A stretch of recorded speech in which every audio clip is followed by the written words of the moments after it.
Hey Disney rookies, this one is for you. Today, we are going to go over the very basics of Walt Disney World's EPCOT. So if you have never been there or you haven't been in like 10 years and you need a refresher, I'm going to help you out today. First, we're going to discuss the layout, the two different entrances and the four lands that make up EPCOT. Then we'll move on to the rides. We're going to highlight the most important rides with the longest wait times so that you can strategically plan your day. Then we'll talk about EPCOT's festivals, because if it's your goal to eat around the world, you need to know about the timing and what these festivals are all about. And then lastly, I'll highlight a couple of my favorite standalone dining restaurants at EPCOT. So let's dive into it. There are two entrances to get into EPCOT. The first one, the main entrance, is at the north end of the park.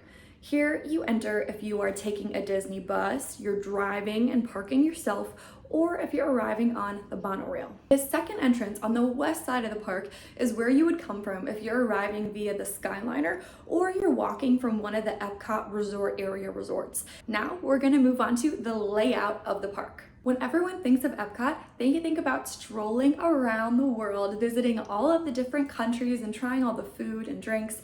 And this big loop is known as the World Showcase. If you're entering from that second entrance that we talked about on the west side of the park, you'll be entering right between the UK and France.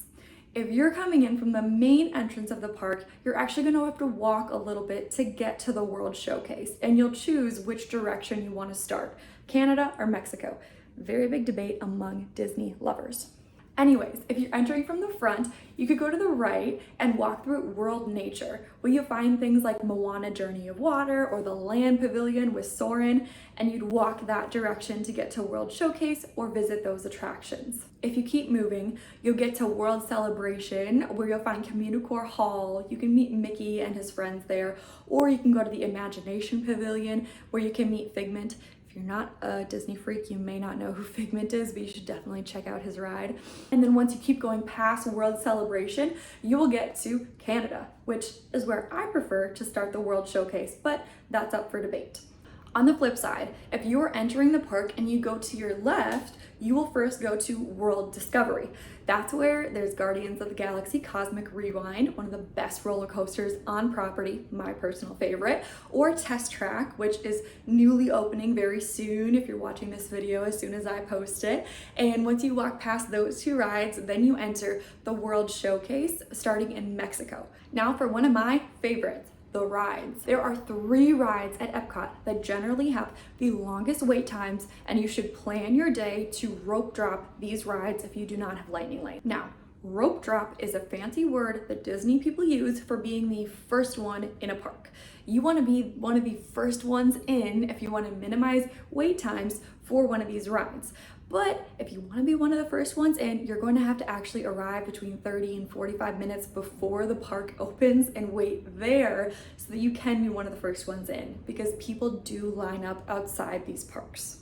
Like I already mentioned, one of the best rides on Disney property is Guardians of the Galaxy Cosmic Rewind, and it is located in EPCOT. And this ride gets super high wait times, so if you're a roller coaster person, you like the thrill, you've seen the Guardians of the Galaxy movie, this is probably the one you want to go to first. Second, if your kids are Frozen fanatics or they're not tall enough to ride Guardians of the Galaxy, you may want to consider hitting Frozen Ever After first.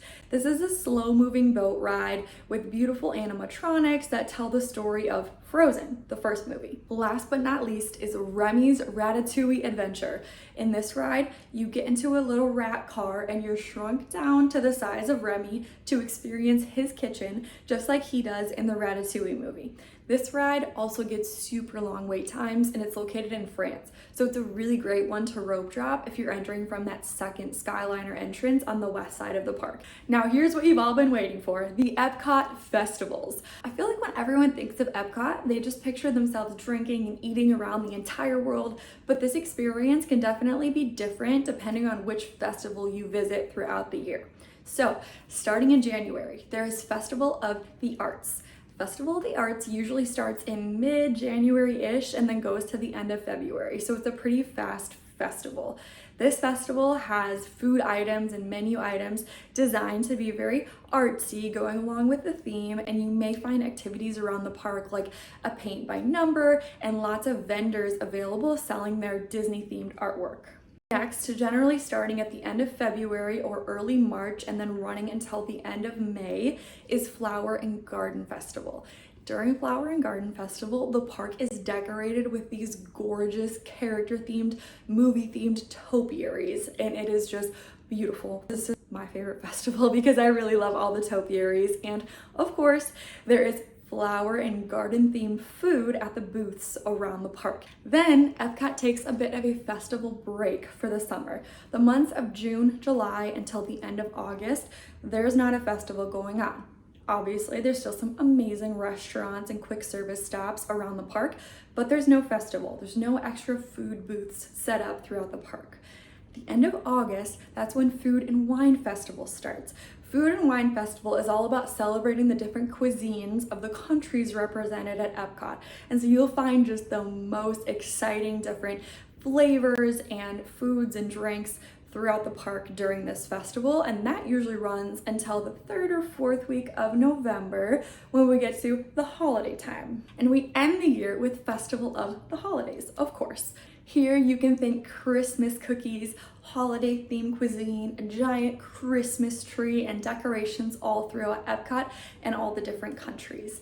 I really enjoy Festival of the Holidays too, just because I'm a sucker for Christmas time. Now we're gonna finish up with a few dining recommendations if you're visiting EPCOT during the summer when there's no festivals, or you would just like to sit down and eat a meal rather than walking around stopping at the booths and eating off of a trash can, which usually happens if you are visiting an EPCOT festival. I'll start with the quick service dining spots that I like. My two favorites are La Cantina de San Angel, which is just a solid spot for tacos in Mexico if you do like Mexican food, and second, Le Hall in France. And I don't know that I am pronouncing that correctly, so look up the quick service dining spot in France. But anyways, this place has awesome baguettes and croissants, savory and sweet items that are just amazing, and the line does back up here, so you'll want to get there early or just prepare to wait in line a little bit to get your food. Lastly, my table service dining recommendations are San Angel Inn in Mexico. Again, Mexican food, you can't go wrong. It's really just the sit down version of the quick service spot that I was talking about before. Second table service dining spot is Le Cellier Steakhouse in Canada. This is a super solid steakhouse known for its steaks, obviously, and its cheddar cheese soup and poutine. And of course you need a reservation for this place, but if you want a little bit of a higher end meal during your park day, I would recommend this steakhouse. Well, friends, thanks for following along. That is your high-level guide to EPCOT if it is your first time or if you needed a good refresher on this park. If you are still overwhelmed, don't fear. You can hire me as your travel agent and I will help walk you through every step of the planning process and planning out your park days. It's no extra cost to you.